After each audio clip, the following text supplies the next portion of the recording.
Hey, come see us on tour. We're going to be in Los Angeles, Columbus, Ohio, Dayton, Cleveland, Cincinnati, Lexington, Kentucky, Burbank, California, and Honolulu. Go to jimmydore.com for a link for tickets. We have special guests with us, Tim Pool.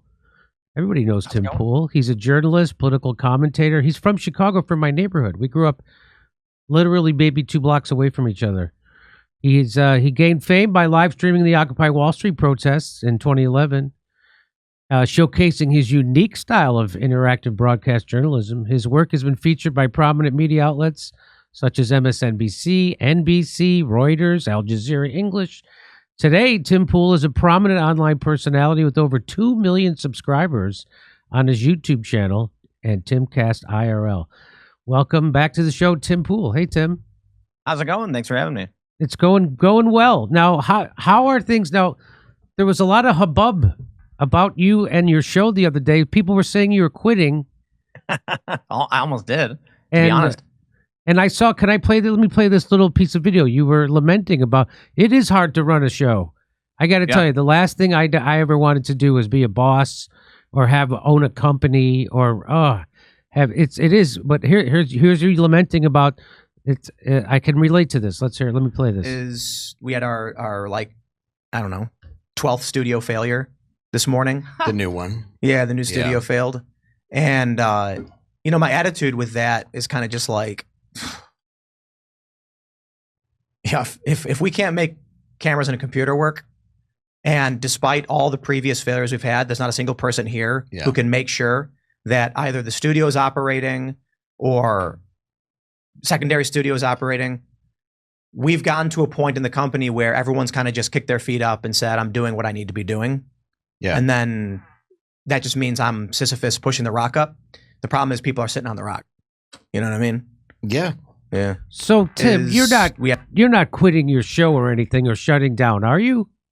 Well, so the bulk of the conversation was actually, the idea at first was keep doing the morning show, which is Timcast News on YouTube, and probably end the nightly show, which is Timcast IRL, which we're not going to be doing.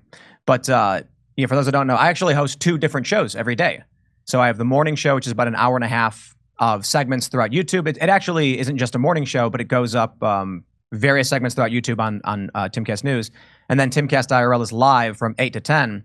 But it wasn't so much just that. I would say the frustration I had, especially with a clip like that, was that we've had a series of computer failures over a couple of weeks, and none of the backups were operating.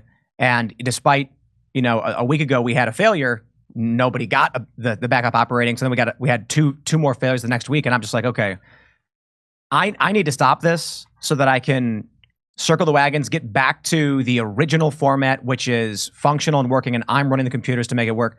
But there's actually something else which I didn't announce, and I didn't want to, but following the reaction from saying this may be the last episode and the difficulties we had, I had talked with my longtime girlfriend, Allison, and we kind of just decided if we restructure a bit, bring it back down, and seek strategic investment, we can keep going and running this show. So my morning show has, about 1.4 million subs, and then Timcast IRL has like 2.2 or 2.3. So it does seem silly to end the bigger show, which has a lot of guests and has a degree of, I think we were the 7th biggest live stream in the world the other day.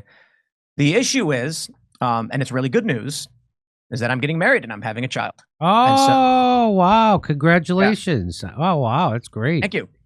Well, so what we end up with is, am I going to go on my show to millions of people and say, hey, we have to pull things back because I'm going to be a dad and a husband and I'm not going to have time to deal with this, plus with all the technical failures, frustrations.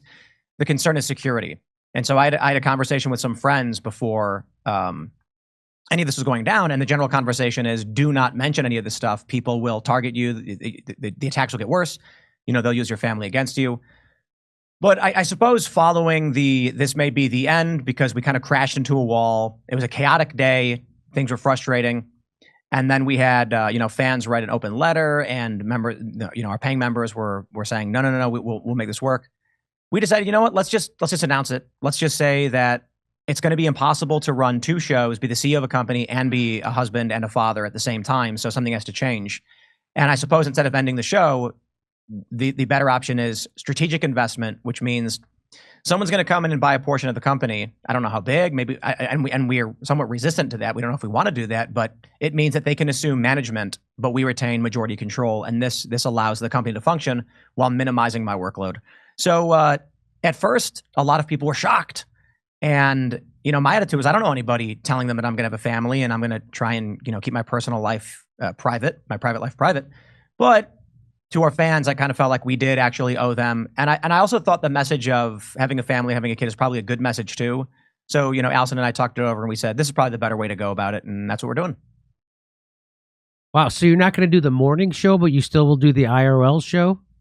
We're going to keep doing both. Oh, it just means that we're going to need to bring in a CEO, someone from another company or a professional will have to come in and run and maintain and manage and do all the paperwork and, or COO or whatever position that is, so that Allison and I don't have to worry about business management as much and we can focus on family while still operating the core functions, which is these two shows that do really well.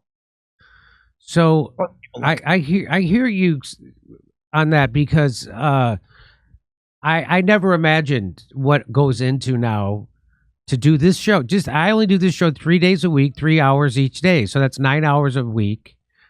And it is a heavy lift. And there are so many ins and outs, and now there's just so many things. Now we have advertisers, and we have employees, and we have all kinds of problems that we have to deal with on a daily basis.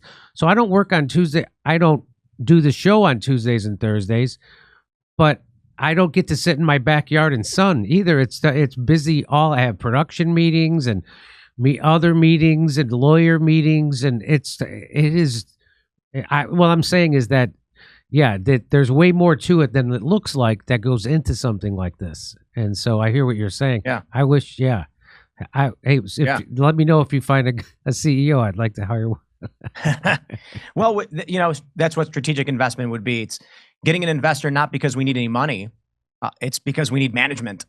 So, but, with the morning show and the night show, it's two shifts broken up. So it's probably about 6 hours, then a break where I eat, exercise, and then another 4 or 5 hours. I get to bed usually around midnight, wake up 7:30 to get back and start getting ready for the morning show. There's no way to have family in the middle of there. If in between I get to eat, I get to exercise, and then deal with paperwork and decisions. And so we've got to figure out how to alleviate some of that. But it's good news. It's ultimately good news. Yeah, you're gonna have a kid. That's great. I'm jealous. Good for you. I have a bunch. We'll see what happens. How old are you? 38. Oh, okay. So you're right in the groove there. Yeah. Okay. Little old, but this is the thing too. There's a lot of people who say you should have had a family a long time ago, and I'm like, yeah, right. For that past 8 years, I've been trying to run a company and trying to do all of these things, and then it consumes every waking moment. When I first started my first show, which is the Tim Pool Daily News, it's 7 days a week with no days off. Every day doing 2.5 hours of content. Every day, no breaks. And then when we added IRL, I was doing the morning show for 2.5 hours, then Timcast IRL for 2 hours, and weekends. So now it's just, my brain was melting. Yeah. And then at some point I decided we'll take weekends off. And then now we're at the point where it's okay. You can't do all of them. You can't do all of it. You need, like I heard someone explain it, when you read a book, there's a margin. You need margin. Otherwise everything just bleeds together. You need that in your life too. You need empty space around what you're doing. Otherwise your brain fries. Yeah. So, another big component of it is too, which is over the past couple of weeks, I noticed, Jimmy, there are people who have begun producing shows on YouTube where they've taken clips of me from 3 years ago, taken a clip of Cenk Uygur from a year ago, edited them together to make it look like we're talking to each other. It's absolutely nuts. I saw a clip and it said, Tim Pool shuts down Cenk Uygur in crazy debate. And I'm like, that debate never happened. That's not real.